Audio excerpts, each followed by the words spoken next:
नमस्कार दोस्तों, मार्गस के इस चैनल पे आपका स्वागत है।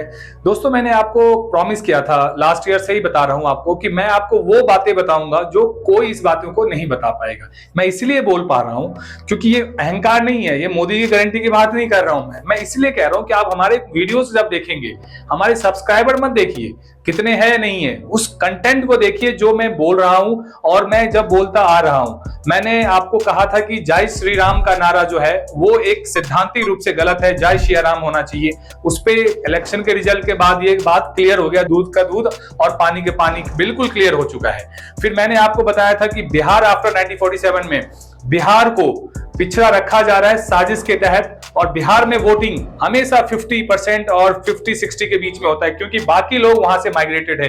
आपने बिहार में जो वोटिंग देखा होगा लोकसभा में, वो वही पैटर्न रहा होगा। मैंने ये भी कहा था कि सारे के सारे जो फैक्ट्रियां हैं वो गुजरात और इन स्टेट्स में क्यों जाते हैं जबकि बिहार में क्यों नहीं आता है, बिहार के मिट्टी में कोई प्रॉब्लम है क्या? ये रीजन भी आपने देखा होगा। जाने माने स्ट्रेटेजिशियन बोलते हैं प्रशांत किशोर साहब, उन्होंने ये बात कही है कि जब नीतीश कुमार सपोर्ट दे रहे थे एनडीए गवर्नमेंट का, क्या उन्होंने मोदी जी से ये प्रॉमिस किया है कि बिहार में वो उद्योग लगवाएंगे? मीडिया कह रहा है कि नीतीश के हाथ में ही पूरा भारत सरकार का कमान है। नीतीश जी अगर न चाहे तो देश में सरकार नहीं बनेगी। इतना ताकत है नीतीश कुमार के हाथ में। नीतीश कुमार ने उस ताकत के एवज में क्या मांगा? आपके बच्चों के लिए रोजगार नहीं मांगा, यहाँ चीनी की फैक्ट्री चालू हो जाए ये नहीं मांगा, बिहार को विशेष राज्य का दर्जा मिल जाए नहीं मांगा।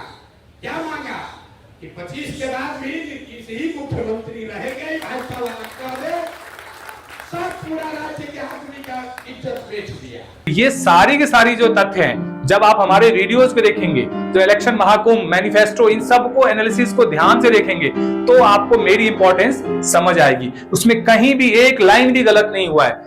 आपने देखा होगा एग्जिट पोल के रिपोर्ट में 400 पार ये वो दे रहे थे, मैं तब भी बोला था बीजेपी 400 पार नहीं करेगी, और वही बात एग्जिट पोल के जो एग्जैक्ट पोल का रिजल्ट आया उसमें ये देखा गया दोस्तों। तो मैं आपको ये नहीं कह रहा हूं कि आप मेरे चैनल से आप जुड़ रहे हैं या नहीं जुड़ रहे हैं, बशर्ते आप उस चैनल में जो कंटेंट है उसको जरूर समझे।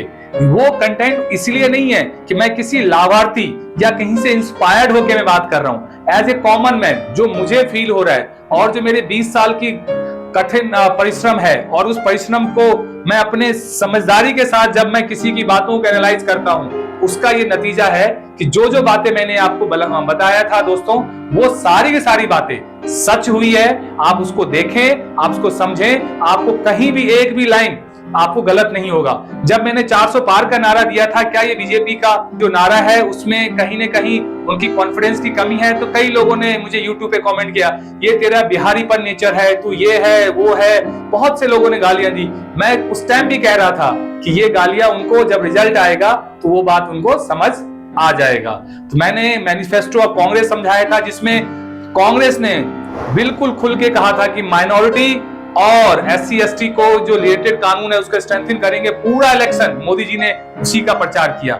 मैंने ये कहा था कि बीजेपी की जो मैनिफेस्टो है उसके अंदर नेशनल लिटिगेशन पॉलिसी की बात कही गई है, यूसीसी की बात कही गई है। जब कानून मंत्री अर्जुन मेघवाल जी बने, पहला डिसीजन उन्होंने नेशनल लिटिगेशन पॉलिसी को उन्होंने क्लियर किया और कैबिनेट के पास रख दिया गया। ये सारी की सारी बातें ये दर्शाता है कि वो बातें जो मैंने आपको वीडियो में कहा है वो एक एक करके सच हो रहा है। वो सच इसलिए हो रहा है बिकॉज वो पहले से जो बातें मैंने बताई थी वही बातें रिक्वायरमेंट थी और वही पूरा करना था, इसीलिए वो सच हो रही थी। सच कभी भी किसी के मुंह से निकले, सच सच ही रहता है। इसके लिए कोई भी, यदि कोई इंसान सच को झूठ बना के बोलेगा और झूठ को सच बोलेगा तो वो सच को आप दबा नहीं सकते। तो मार्गस के साथ जुड़ने के लिए आपका बहुत बहुत धन्यवाद।